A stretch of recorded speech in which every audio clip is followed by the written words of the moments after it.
Welcome everyone, my name is Schmid and today I'll be going over how to heal in Escape from Tarkov. But before we get into that, I just want to say a massive thank you to everyone that tuned into my beginner's guide video. I didn't really expect the reception it did get. It was my first big Escape from Tarkov guide, so I do appreciate everyone stopping by, liking it and also commenting. My whole goal is to see you improve in Escape from Tarkov. It's a very difficult game to learn, especially if you haven't seen the game before. So my whole goal is to try and make that journey a bit easier for you. I also got that mindset if I can help one person out, I'm doing something right. So I definitely didn't expect the amount of views I did get, but I do appreciate everyone stopping by, liking and commenting as well.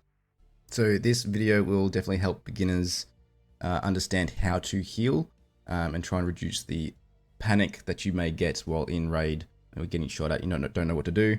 But it's also going to help some experienced players as well, because I do have some tips coming, especially one major hotkey that's going to help healing. So if you do enjoy the content today, please like and subscribe. And if you do have anything you want me to cover in the future, feel free to comment below as well. Welcome everyone. Today I'll be going over the healing in Escape from Tarkov. So I'll be going through the different types of healing items that you can use, as well as the different injuries that you can get in raid. So at the moment I am on the Escape from Tarkov Wiki page. I'll put the link in the description below.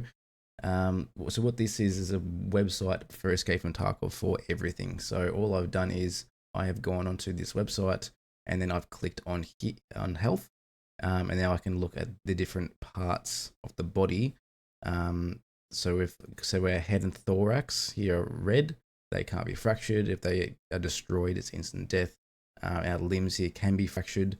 And it tells you the percentage, like what happens if that is injured. So if your arm is injured, then it reduces your aiming, whereas your legs, like if they're fractured, then it reduces your ability to sprint and walk around. So feel free to have a read at that. I will be going over the different effects. So we do have the two main ones here, the bleeds, because when you are in a raid and you do get shot at and it happens to be a light bleed or a heavy bleed, you tend to panic and you start to die very quickly, especially if it's a heavy bleed. So I'm going to try and give you some understanding of how we can fix this in raid and try and reduce some of the panic, especially for new players. So the first thing we're going to look at are these symbols. Don't expect you to memorize them straight away, but if you do happen to have some of these symbols in raid, which you will happen to get them eventually when you're getting shot at, either by scavs or players, you can click on your tab and go to the health tab, and then it should be able to hover over that symbol. It should be able to tell you what it is. So the first one there is light bleeding. It tells you what the causes are. So you're getting struck by a bullet, melee attacks, grenade, shrapnel, and barbed wire. 0.8 HP lost every 6 seconds until treated. So the things that you're going to treat that with are bandages. Whereas the heavy bleeding, 0.9 HP lost every 4 seconds. This one seems to just rapidly decline your health straight away. So that's getting struck by a bullet. So we kind of want to focus on this one, especially when we're in a situation where we're panicking, we don't know what health item to use. We'll go through that shortly. But it's the tourniquet and the hemostatic applicator that we want to use for this one. And then we have the symbol here for fracture, so we can fracture arms and legs. And the splints are going to help with that. If you're going through pain, so the fractures, if you're running on a fracture, if for example we're trying to push through something, it can cause you pain. And then you got a few others here, such as dehydration, if you don't have enough hydration, or fatigue, if you don't have enough energy, that all depletes. So all these symbols here, what you will see above your character on the left side of the outline. So if you changed your health status indicator to polychrome, then you should see it green. It will go to red if something does get injured, and then you'll get some of these symbols here as well, which tells you what's happening to your player. Okay, so switching over to our Tarkov account, we have our meds that we start off with when we first load Escape from Tarkov. So at the top here, we have our HP heals. So these are the ones that give us our HP back. So if we have a total of 440 down the bottom here, if that goes down, then we can use these items here to get that back up. The first one here is an AI2 medkit, has 100 HP total. So it's not a whole lot compared to the rest of these. and it's the basic one. It's called a cheese because it looks like a slice of cheese, but these are the most common ones that you will find. It's probably more beneficial to have a couple of those in raid rather than just one in case you do happen to lose a bit of health. But there are some other items you can use as well. Next one is a car med kit.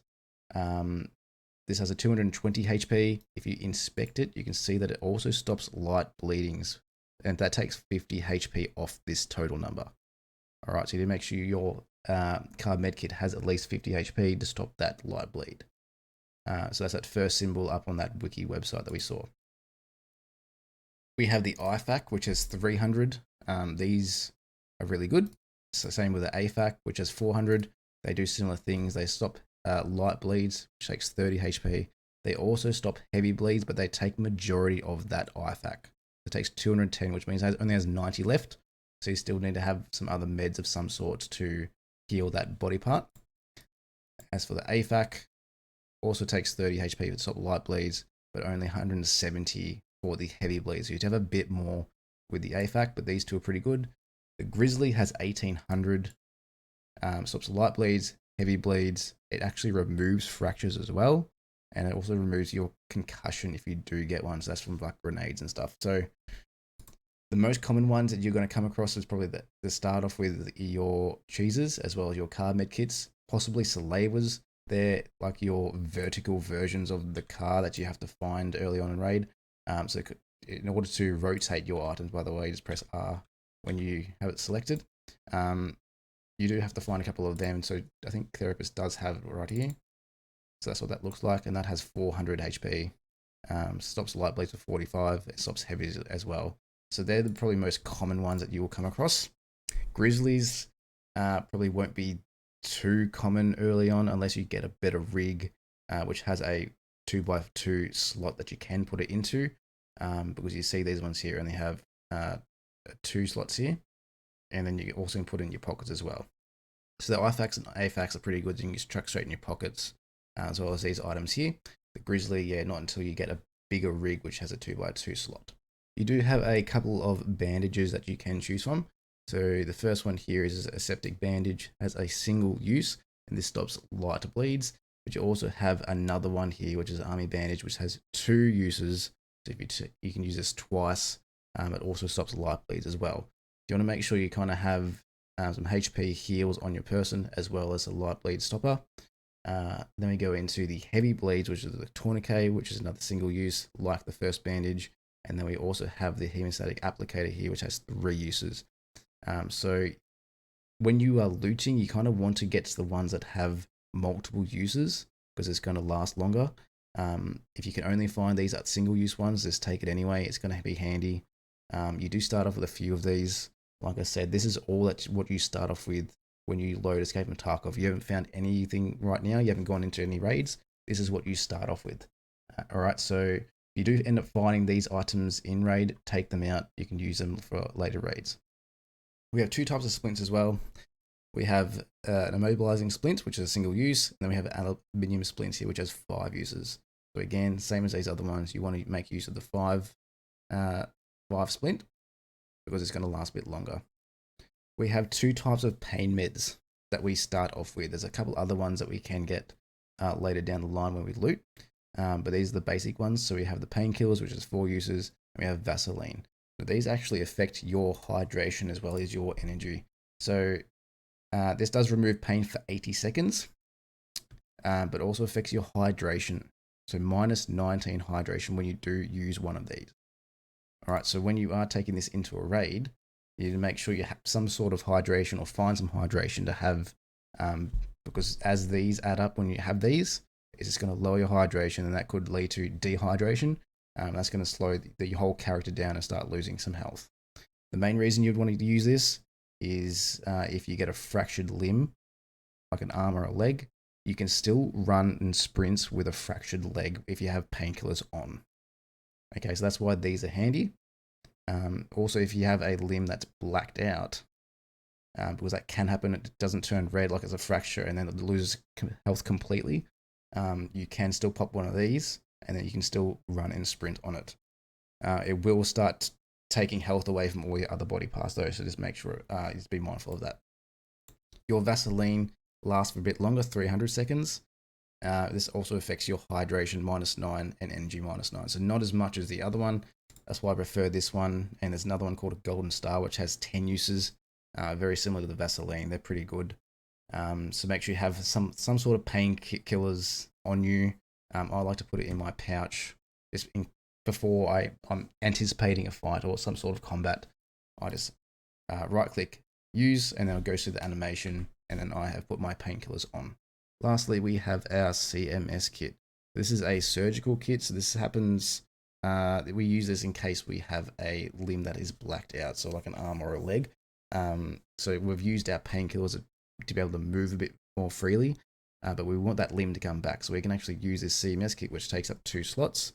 So what we have to do is right click on that and use, or you can go to your health tab, you can drag it onto that body part and it will do that body part. So you can actually choose which one you want to focus on. All right, same for these heals here. You can just click on your health tab. You can see which limb it has a heavy bleed. You can just drag it onto that. If you want, like say your head, your health is really low compared to the rest of the body, which is probably what you should focus on, your head and thorax, seeing as if they're zeroed out, you're dead. You can just drag on that health onto those first over every other item. Because if you have your keybinds here, sometimes it doesn't automatically go to your head and thorax. It will start doing the ones that have the lowest health value. All right, so keep that in mind. If you're getting shot at and you have low health, go to your health tab. Just drag whatever health item you have, head, thorax first, and then you can go back into your raid and start pressing on your keybind for your health, which for me is 4. Then it will start doing all the other body parts. So we do have this CMS kit here to help with that. I also like to put this in my pouch. You can get a surgical kit, which takes up 3 slots, which has 15 uses. The only 2 differences between these is that, say for example, our left arm is blacked out. If we use a CMS kit on that, that then goes to 30 out of 30. So it takes away half the health for that limb, whereas a surgical kit with 3 uses, or the 3 slots with 15 uses, that brings it back to full health. All right, so we do kind of want that survival kit, which takes up 3 slots over the CMS, but this is also a lifesaver as well because we kind of want our limbs back. All right, so what I like to do before I go into a raid is actually set up all of my heals so it's ready to go. So I'll have all my keybinds ready to go. So my main heal for my HP will be 4, my light bleed will be 5, and the bandage, the tourniquet will be 6, and my splint will be 7. So I'm kind of covering all bases there in case something does happen. I have a quick keybind to press just so I can heal that body part straight away.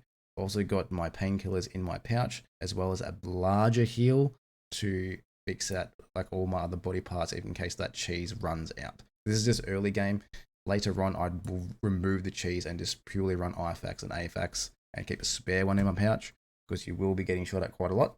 But to start off with, you could probably have a cheese and have another cheese as a backup as well that you can use. But this is totally fine as well because it does cover all of your HP. You have 500 HP to work with there, and you're probably going to find some other heals as well as you go. So if you're in a gunfight and you're panicking, you're getting shot at, and you don't know what to do, you're getting different symbols up on your screen, you have no idea what they are, and you're panicking that you're going to die. First thing I would recommend you do is go on your tourniquet or your heavy bleed applicator. So for me, it'll be 6. I'll be mashing 6 in that situation. That way it stops that heavy bleed. That means if that's stopped, then I die not as quickly. Because if I don't fix that, then I'm going to continue dying quickly, and all these other body parts are going to keep going lower and lower and lower until that is resolved. So that's the one thing I was learning when I first started playing Tarkov, is I was panicking in these gunfights that I had no idea what I was going to do or how to heal. But then I started using the tourniquet first, and even if it doesn't work, probably means that you don't have a heavy bleed, and that's okay. I still start off with the tourniquet first. That way you're kind of covering that base. And then what I do is go 4. So I go to my base heal just to get my health up a little bit. Then I'd go to my bandage, to my light bleed, and back to 4. Okay, so I'm going 6, 4, 5, 4.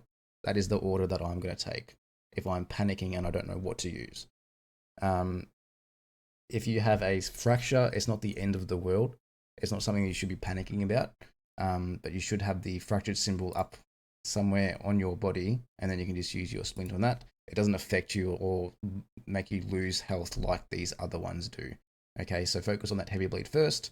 Then I'd focus on your HP, getting that up, and then remove that light bleed, and then back to your HP, and then just keep going your HP heal until you're fully healed.